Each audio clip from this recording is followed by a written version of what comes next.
уважаемые телезрители, на связи Дмитрий Денежный и мой помощник, Ежик. Ты где там? Дима, тихо. Что такое? Так. Что случилось? Ты что там прячешься? Ты один здесь? Да, ну в смысле с тобой. Со мной? Да. Больше никого нету? Ну и наши телезрители еще. Да? Вот. Ты знаешь, Дима, к кабану приставы приходили. Да ты что? Да, мне Заяц рассказал. И что? Что они такие большие, в погонах, страшные. У них такие большие ружья. Я понял, ты прячешься, ты боишься приставов, да? Ну, конечно. Я понял тебя, Ежик. Ну, вылази, давай как раз вот сегодня мы и хотели поговорить о приставах. Я тебе как раз расскажу, потому что, знаешь, как в поговорке, не так страшен пристав, как его малюют. Вот. Да? Да, совершенно верно. Ну, я так понял, ты вообще не знаешь, что такие приставы и почему они там могли кому-то приходить. Ну, так как кому? Вот к кабану пришли. Ну, ты знаешь вообще, кто такие судебные приставы? Начнем с этого. Ну как кто? Я же говорю, это такие страшные люди, которые выколачивают, все забирают, отнимают, выгоняют, сажают. Еще раз тебе говорю, это совершенно не так. Как правило, приставы это молодые симпатичные девушки. Поэтому вот на то, что ты описал, это никак не похоже. А служба судебных приставов это такая официальная государственная организация, которая призвана, скажем так, соблюсти процесс возвратности долга заемщикам там, или должника кредитору. Ну, то есть ты, допустим, банку был должен, прошел суд, и, соответственно, у тебя там твое имущество или там что у тебя есть из денег должно перейти к кредитору, банку. А приставы это та организация, эти люди, которые обеспечивают вот этот процесс возвратности. Вот. Поэтому, ну, я тебе могу так сказать, вот как все это обычно вот, представлено по телевизору, или вот как ты сейчас рассказал, да, какие-то ужасы про больших приставов в погонах, на самом деле все это не так. Приставы, они в принципе не на стороне банка, это просто их работа, и ничего в этом страшного нет. Просто нужно знать, как себя с ними вести. Дима, еще там правда молодые симпатичные девушки? Да, совершенно верно, потому что зарплата приставов, она достаточно очень маленькая.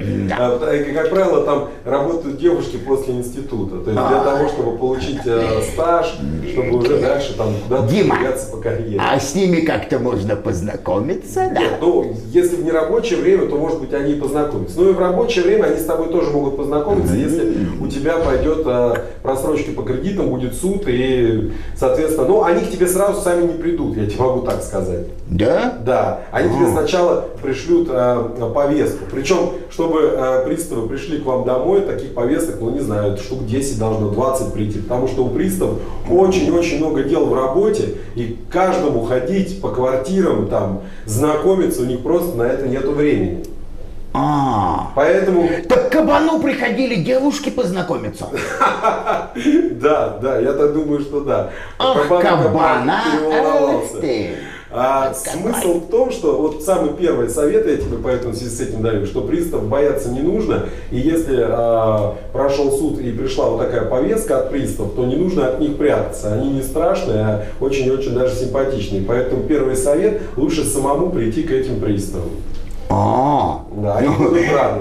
Да? Ну что ж, Дим, я пойду к этим приставам познакомлюсь. Теперь ты еще кое-что должен знать. Все-таки приставы это не какое-то развлечение, к которому там пошел, погулял. Ну они же молодые, красивые, да? Я тебя понимаю, но они на работе, поэтому здесь нужно знать определенные моменты.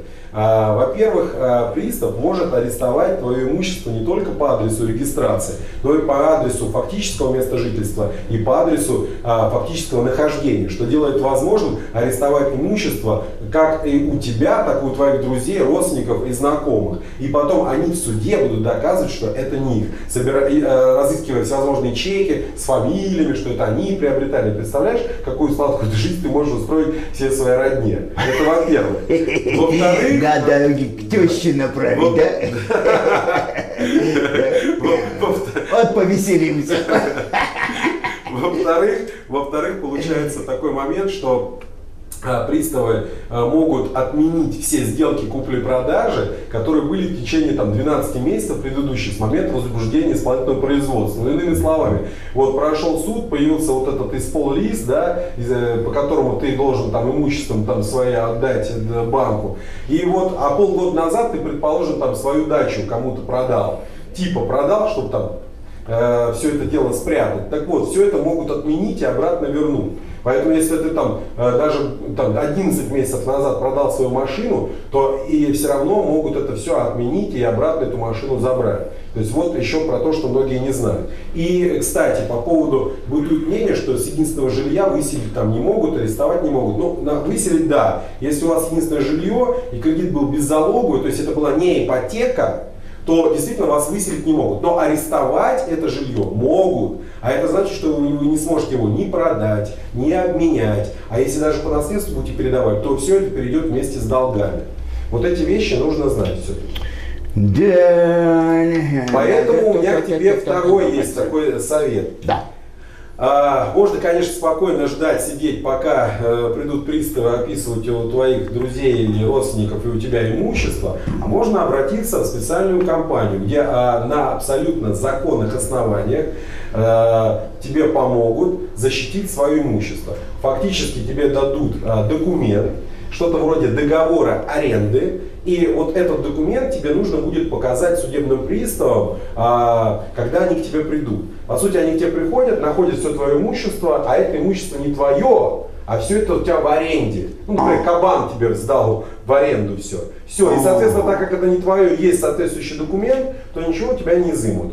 И цена вопроса здесь небольшая. Всего лишь нужно отдать 10% от стоимости всего этого имущества. Но согласись, лучше отдать 10-ю часть и не потерять все.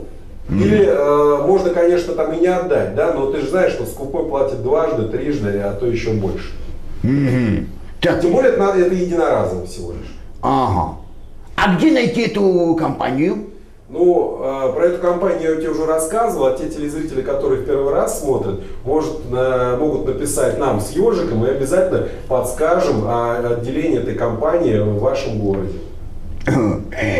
Пишите, мы подскажем. Пишите письма мелким почерком. Да. Все, до новых встреч. Ну хорошо, я пошел к ежу, к зайцу. Заяц! К ежу.